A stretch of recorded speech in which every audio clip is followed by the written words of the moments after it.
extension, and we were all extremely impressed by the way in which the surrounding land, including wildlife habitat, was being managed.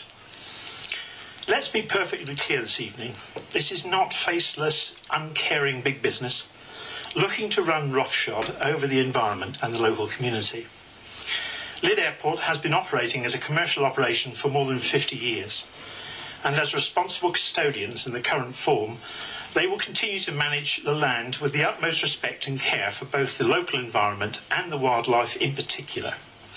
Airports around the world, many adjacent to protected bird reserves, face similar challenges, and there seems no compelling evidence that they are doing irrevocable damage to the surrounding wildlife.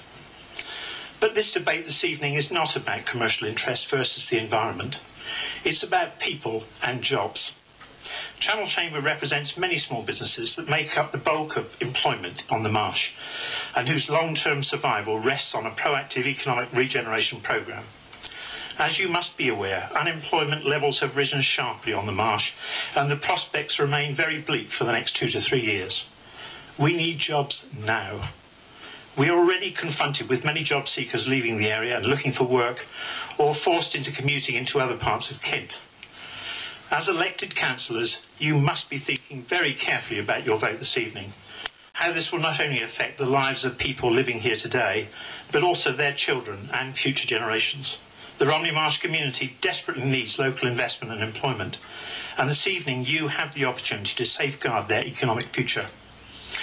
A vote for LYDD Airport's application is a vote for protecting the lives and livelihoods of the community and providing attractive, secure jobs for local people. The consequences of refusing planning permission is very serious as well. You'll be sending other private sector investors a clear message that they're not welcome. And I'm most concerned that such a fantastic opportunity to generate local work will not come again. Please be clear, a vote for confidence, a vote for the application, is not a vote against our wildlife and the fantastic Romney Marsh environment. For 50 years, the airport, the community and local wildlife have happily coexisted, and there can be no doubt that they will continue to manage an effective bird control programme and look after the habitat in a respectful and sympathetic manner. The airport plans in front of you this evening are relatively modest, but the opportunity they represent to our community are huge. Thank you. Thank you, Mr. Hobbs. The next speaker is Mr. Paul Black of the Greatstone. He's Greatstone School Chair of Government.